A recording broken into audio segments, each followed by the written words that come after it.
In this edition of Rings of Power News, there are 4 new news articles to cover this week, and I'll try to remember to timestamp them.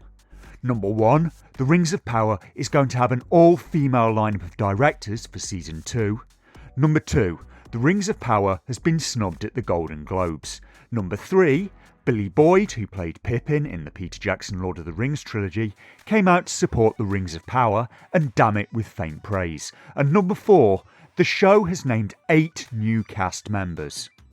So I'm going to be looking at an article in Deadline titled The Lord of the Rings, The Rings of Power sets all-female directing team, reveals episode count for Season 2.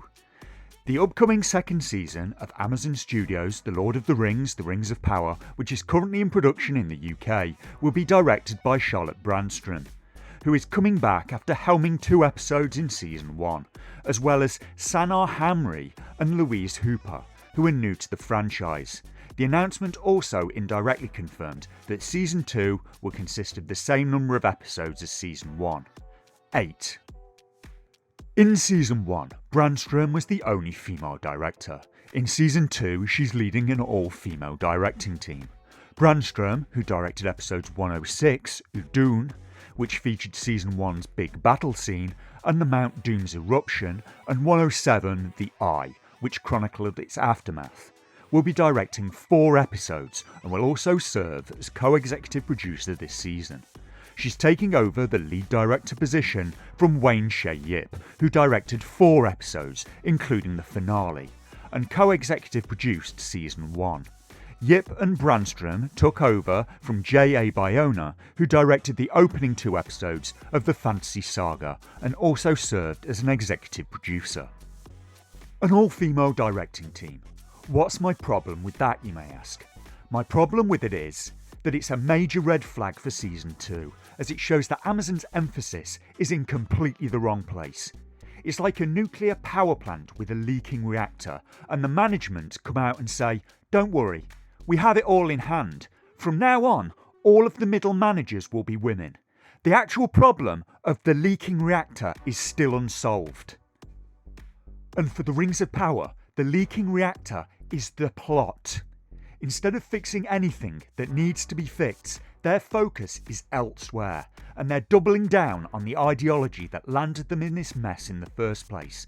They have major problems, and they won't be solved with even more shallow virtue signalling.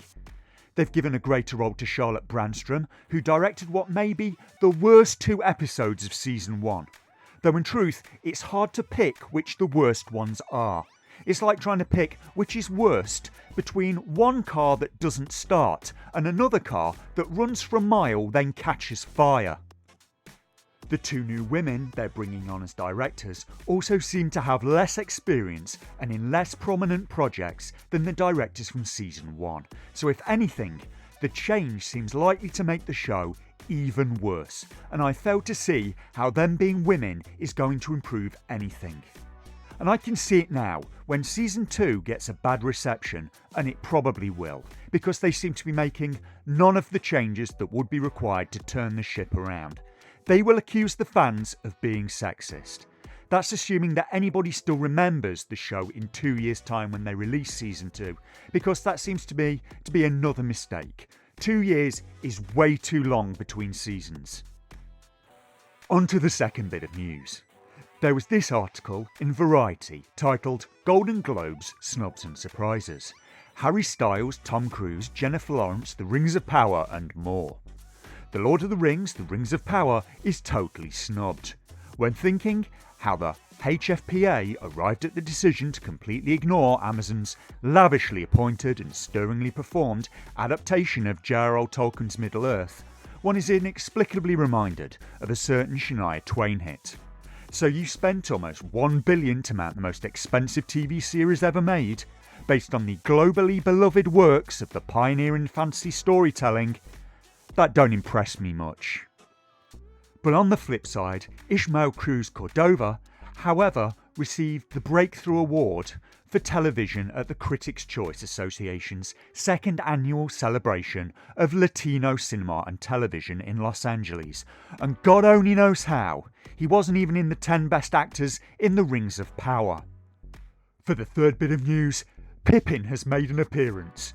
Talking about the Rings of Power in an interview, actor Pippin Boyd said, "I've seen it, I liked it very much." Boyd told Sci-Fi Wire about the Rings of Power. "I, as a fan of Tolkien, I loved seeing all those places again, some of them for the first time," Boyd confessed. "You know, to see Khazad-dûm and Numenor and all those places, I think that just gave me the most joy. I think the way they jumped from one place to another made it very watchable for me. I think, oh, here we are in Numenor, and then it would jump to the caverns at Khazad-dûm. I loved that," he said. "And seeing things like the rings for the first time, all of that's just really joyful for me. I loved it." Fool of a Tuck. And talk about damning with faint praise. He seemingly can't find anything nice to say about the show other than the sets. Not the story, not the acting. He's seemingly trying to be positive without lying, I think. And he's not left with much to be positive about. And last up, we have a raft of new cast members allegedly being brought in. Another 8 actors. According to this story, they've brought in Kevin Eldon, Callum Lynch, Selena Lowe, Oliver Alvin Wilson, Stuart Bowman, Gavi Singh, William Chubb and Will Keane. Kevin Eldon stood out immediately to me because he's a bit of a legend, doing a lot in UK comedy work. I most remember him for his appearance in the comedies Black Books, Jam and Fist of Fun.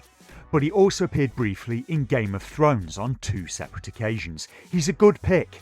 He's someone that can take even a bad script and still make it funny and watchable. I don't know much about the rest of the actors. Callum Lynch is a young actor that did a turn in Bridgerton. Selena Lowe is a model and actress from Liverpool.